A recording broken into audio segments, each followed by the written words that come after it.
সকল দর্শক বন্ধুকে সুস্বাগতম। আজ আমি নিয়ে চলে এসেছি ফেলে দেওয়া জিনিস ঝিঙের খোসা বাটা রেসিপি। প্রথমে খোসাগুলো ভালো করে ধুয়ে নিলাম, পরিষ্কার জল দিয়ে ধুয়ে নিলাম।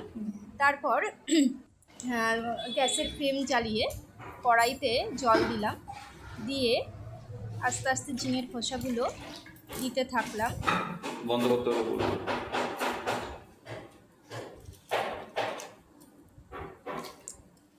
ঝিঙের খোসাগুলো যখন দেওয়া হয়ে গেল, তারপর তাতে সামান্য লবণ দিয়ে দিলাম।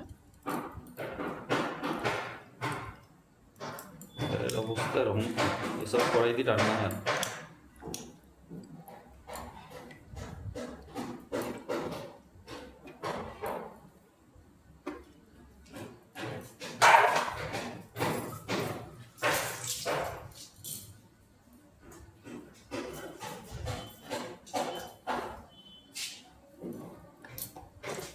লবণ দেওয়া হয়ে গেলে তারপর আমি আরও একটু জল দিয়ে পরিমাণ মতন জলটা দিয়ে দিলাম, যাতে সেদ্ধ হওয়ার মতন জল দিয়ে দিলাম।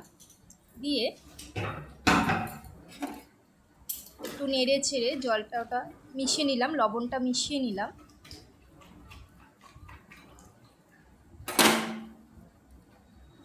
তারপর থালা ঢাকা দিয়ে ঝিঙের খোসাগুলো আমি সেদ্ধ হতে দিলাম। তারপর কিছুক্ষণ পর থালা খুলে দেখলাম জল ফুটছে, মানে অনেকটাই সিদ্ধ হয়ে এসেছে।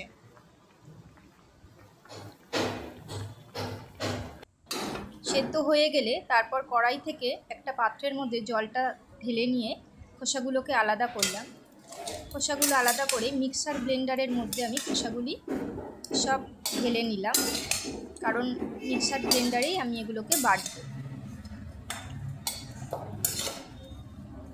আগেকার দিনে মা ঠাকুমারা শিলেই বাটতেন, কিন্তু এখন অনেক সহজ পদ্ধতি হয়ে গেছে। তো সেই ক্ষেত্রে আমি অনেক সময় সাপেক্ষের ব্যাপার, তো আমি মিক্সার ব্লেন্ডারের মধ্যেই আমি এগুলোকে সেদ্ধ করব।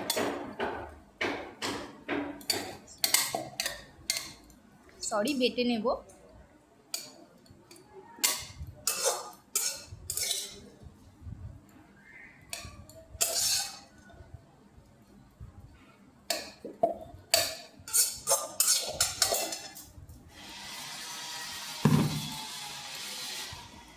তারপরে এই মিক্সার ব্লেন্ডারের মধ্যে ঝিঙের খোসার মধ্যে কিছু রসুন, মানে 4-5 কোয়া রসুন কুচি করে নিয়েছি, এবং একটি লঙ্কা, কাঁচা লঙ্কা দিয়ে বেটে নেব। তো সেইভাবেই আমি ওটা রেডি করছি।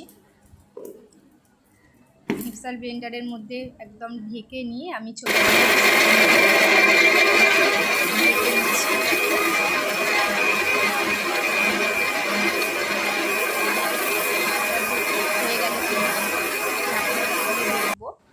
হ্যাঁ, একদম বাটা হয়ে গেছে দেখো। তারপর আমরা আবার কড়াইতে চলে গেছি। কড়াইয়ের মধ্যে তেল দিয়েছি, কালো জিরে ফোড়ন দিয়ে একদম নাড়তে থাকছি।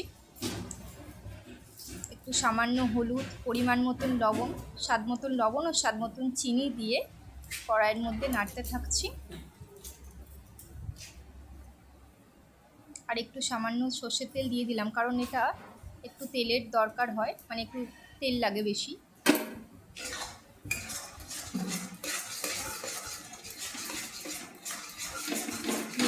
নেড়ে ছেড়ে একদম শুকনো হয়ে যাবে যখন, মানে দলা দলা পাকিয়ে যাবে।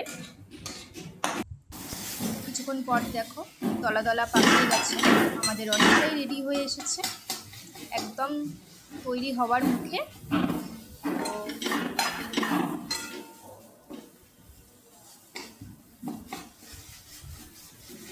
আর একটু হবে, তো সেই ক্ষেত্রে আমি নাড়তে থাকছি। তৈরি হয়ে গেছে, একদম রেডি আমাদের ঝিঙের খোসা বাটা। গরম ভাতে অবশ্যই পরিবেশন করবে, খুবই সুস্বাদু খেতে। আগেকার দিনে মা ঠাকুমারা এইসব রান্নাই করে থাকতেন, তো সেই ক্ষেত্রে আমিও এটা মাঝে মাঝেই বাড়িতে রান্না করি। আপনারাও রান্না করবেন, দেখবেন খেতে খুবই ভালো লাগে। অবশ্যই লাইক কমেন্ট করে পাশে থাকবেন।